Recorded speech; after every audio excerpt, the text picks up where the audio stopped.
Bismillahirrahmanirrahim. Assalamualaikum warahmatullahi wabarakatuh. Alhamdulillah, alhamdulillahirabbil alamin. Allahumma sholli wa sallim wa barik ala sayyidina Muhammadin wa ala alihi washabihi ajmain. Sahabatku dimanapun berada, psikosomatis, penyakit yang semakin banyak timbul saat ini.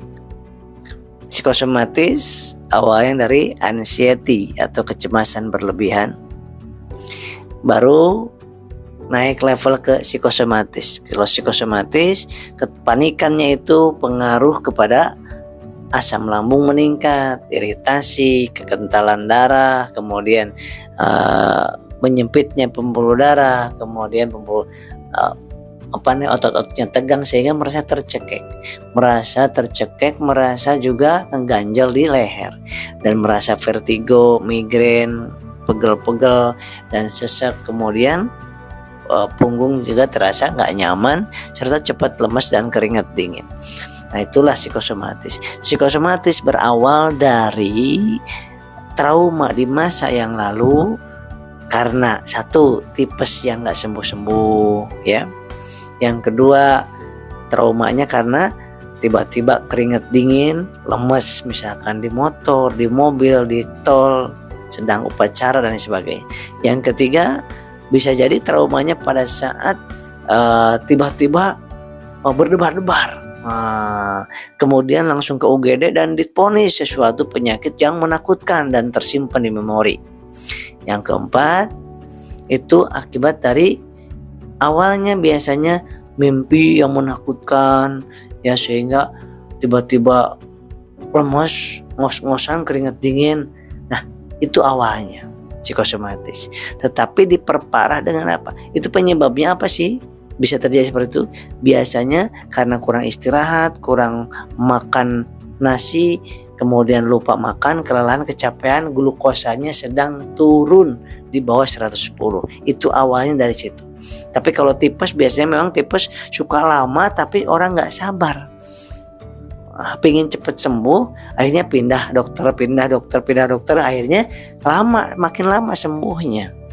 Nah, banyak banget yang psikosomatis berawal dari tipes yang nggak sembuh-sembuh, dianggapnya penyakit non medis, sehingga makin kacau lah pikirannya. Nah, sesudah kejadian tersebut, diperparahnya dengan apa? Dengan searching, dengan mencari-cari sakit apa sih saya ini. Menurut medis nggak ada penyakitnya, padahal ada. Gulanya rendah itu hipoglikemi, namanya penyakit. Tensi rendah, hipotensi, penyakit. Biasanya trigliseridnya meningkat juga, hiperlipidemia namanya. Biasanya hiperurik, yaitu gout ya, meningkat. Kenapa? Karena kurang gerak, sering makanannya yang salah, kurang gerak, kurang air putih, dan banyak memikirkan sesuatu yang ketakutan demi ketakutan dari bangun tidur sampai tidur lagi. Ditambah lagi baca-baca sesuatu yang tentang penyakit, tentang tanda-tanda kematian. Itulah memori di sini penuh berjelimet. Belum lagi nanya ke A, nanya ke B, nanya ke alternatif, nanya ke wah ini mah kena guna-guna, oh ini, makin kacau. Makin gak bisa tidur, makin gak bisa makan, makin gak fokus ke Allah. Fokusnya kepada ketakutan tentang penyakit, ketakutan tentang ada yang guna-guna, akhirnya kepada Allahnya lupa. Disitulah semakin parahnya orang psikosomatis ketika jauh ke Allah dan tidak bergantung kepada Allah. Malah bergantungnya kepada makhluk, kepada terapis, bergantungnya kepada terapis, kepada dokter, kepada obat, kepada herbal, kepada ustadz. Allahnya hilang dalam hatinya. Nah, itulah semakin jauhnya dari kesembuhan. Allah marah soalnya. Maka mari kembali kepada Allah, tauhidnya perbaiki, kembali ke Allah, jiwa kita kembali ke Allah, ikhtiarnya lanjutin, yang di jalan Allah, ke dokter lanjutin, silakan, terapis lanjutin, terapi ya, minum obat medis boleh, minum obat herbal silahkan ya. Yang penting jiwa kita harus yakin bahwa Allah maha menyembuhkan tanpa melakukan apapun. Tapi kita wajib ikhtiar, gak boleh meninggalkan ikhtiar dan doa. Karena penyakit psikosomatis ini menurut saya pernah 2 tahun psikosomatis dan saya ahli medis dan saya ahli hipnoterapis dan saya mempelajari tauhid, maka saya tahu persis apa yang Anda rasakan. Maka kalau Anda psikosomatis kemudian cerita kepada siapapun yang gak pernah merasakan psikosomatis, gak bakal nyambung. Anda dihina, malah diejek, dicaci, kemudian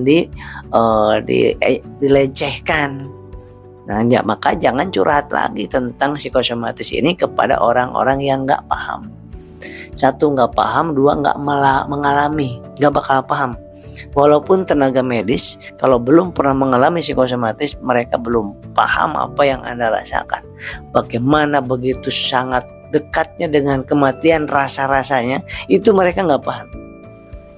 Tetapi ingat ya, yang nggak sakit psikosomatis, 1 pesan saya nih ya, ingat pesan saya, jangan sekali-kali mengejek orang yang kena penyakit psikosomatis. Jangan sahabat, meremehkan. Misalkan gini, takut mati, orang aja semuanya bakal mati, takut mati, sakit gut, sakit lambung, sakit asam lambung, orang juga banyak kok nggak kayak kamu.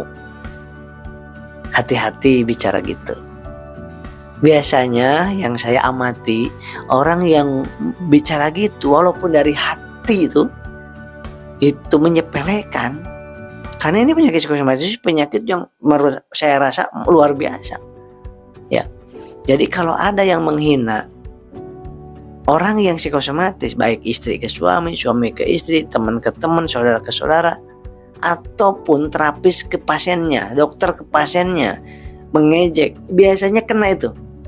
Berapa banyak dokter-dokter yang kena psikosomatis datang terapi ke saya. Berapa banyak ustadz-ustadz yang kena psikosomatis datang terapi ke saya. Ada juga psikolog, ada juga yang kena itu aparat, ada juga artis, ada juga anggota dewan, ada juga itu pejabat datang terapi ke saya. Nah, mereka pernah mengejek orang yang psikosomatis. Ada juga yang istrinya ngejek suaminya. Ya, sehingga beberapa lama kemudian istrinya yang kena. Apa sulitnya bagi Allah, jadinya sehat, jadi kena psikosomatis. Maka psikosomatis ini adalah penyakit, menurut saya penyakit yang sangat bagus untuk membuat orang jadi tobat. Wah, banyak banget orang yang psikosomatis tapi konsultasinya benar kepada orang yang benar, maka orang itu yang tadinya jauh dari Allah jadi dekat ke Allah. Lupa zikir jadi sering zikir, nggak pernah sholawat jadi sholawat, sholatnya jauh sekarang jadi tambah bagus sholatnya, bahkan sholat malamnya luar biasa. Doanya biasa-biasa tadinya, sekarang doanya jadi menangis. Tadinya ke istrinya gak baik, jadi baik. Ke suami jadi baik. Ke orang tua tadinya buruk akhlaknya, jadi baik. Masya Allah. Yang tadinya suka korupsi, jadi baik. Yang tadinya suka mabuk-mabukan, suka pokoknya maksiat, jadi baik. Jadi bertobat sungguh-sungguh, Masya Allah. Ini penyakit dahsyat banget kata saya ya. Ini penyakit psikosomatis, penyakit yang sangat-sangat secara tauhid, secara hakikat. Ini penyakit yang Allah ciptakan untuk merubah seseorang karena Allah sayang kepada orang itu, sahabatku. Termasuk saya. Banyak yang perubahan dalam diri saya, dalam hidup saya, sesudah kena psikosomatis.